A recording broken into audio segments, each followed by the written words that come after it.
Bac spécialité maths, Métropole 19 juin 2024, exercice 4 sur les fonctions. Dans cette troisième vidéo, on va aborder la partie B qui est l'étude de la fonction g. On vous dit la fonction g est définie sur 0 exclu 1 inclus par g de x égale moins 7 huitièmes de x au carré plus x moins 1 quart de x au carré ln de x. On admet que la fonction g est dérivable sur l'intervalle et on note que g' est la fonction dérivée de la fonction g. Question 1. Calculer g' de x pour x appartenant à 0 exclu 1, puis vérifier que g' de x est égal à x fois f de 1 sur x. Donc avant de calculer la dérivée, vous rappelez que g est dérivable sur l'intervalle. Pas besoin de justifier la dérivabilité puisque ça nous est dit dans l'énoncé.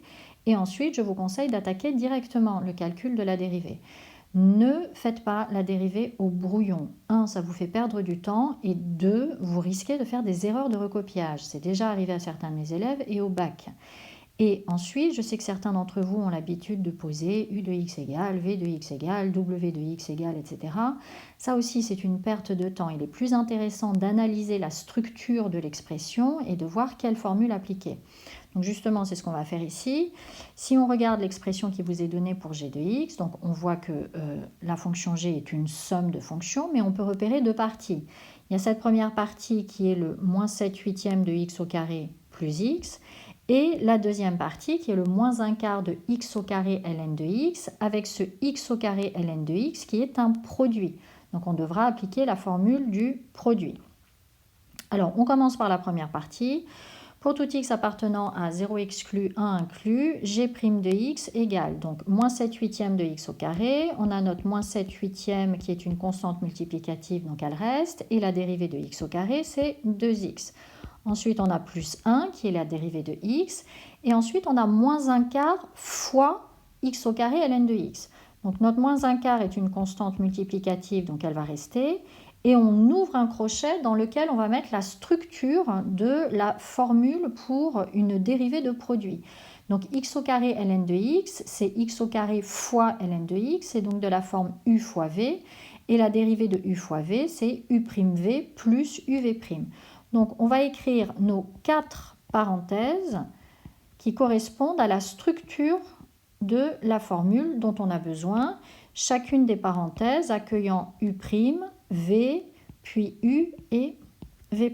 Ça, vous ne l'écrivez pas, c'est à titre indicatif pour vous. Donc, dans la première parenthèse, on doit mettre la dérivée de u. U ici est x au carré. La dérivée de x au carré, c'est 2x. Ensuite, on réécrit v. Ici, c'est ln de x. Ensuite, dans la troisième parenthèse, on réécrit u, c'est-à-dire x au carré. Et dans la dernière parenthèse, on met la dérivée de ln de x, c'est-à-dire 1 sur x. On continue. Moins 7 huitièmes fois 2, ça se simplifie, ça fait moins 7 quarts de x plus 1. Moins 1 quart, et on réécrit sans les parenthèses, donc ça fait 2x ln de x plus x au carré fois 1 sur x, c'est la même chose que x au carré sur x, et donc ça nous donne, quand on simplifie, x. On a donc g' de x qui est égal à moins 7 quarts de x plus 1. Ensuite, on a moins 1 quart fois 2 qui se simplifie, ça fait moins 1 demi, x ln de x. Et pour finir, on a moins 1 quart de x. On a donc g' de x qui est égal à 1. Ensuite, on a moins 7 quarts de x moins 1 quart de x qui fait moins 8 quarts de x, c'est-à-dire moins 2x. Et on a notre moins 1 demi de x ln de x. Alors, ce qu'on nous demandait de trouver, c'est que g' de x est égal à x fois f de 1 sur x. Je vous l'ai réécrit dans l'ovale vert juste à côté. Alors, avant de paniquer parce qu'on vous parle de f de 1 sur x, remarquez que x est en facteur. Donc, c'est ce qu'on va faire dans notre expression de g' de x. On met x en facteur, ce qui nous donne 1 sur x moins 2 moins 1 demi de ln de x. Et donc, maintenant, il suffit de montrer que ce que l'on a ici dans la parenthèse, à savoir 1 sur x moins 2 moins 1 demi de ln de x, est la même chose que f de 1 sur x. Et donc, pour ça, on va simplement calculer f de 1 sur x. Donc, on remet l'expression de f de x qui a été donnée dans la partie A de l'exercice. Vous écrivez donc or, pour tout x appartenant à 0,1, f de x est égal à x moins 2 plus 1 demi de ln de x. Et donc, pour calculer f de 1 sur x, on remplace x par 1 sur x, qui nous donne f de 1 sur x égale 1 sur x moins 2 plus 1 demi de ln de 1 sur x. Alors, on est proche de l'expression que nous sommes supposés trouver. La différence, c'est que dans notre expression de g' de x, on a moins 1 demi de ln de x, et là, nous avons plus 1 demi de ln de 1 sur x.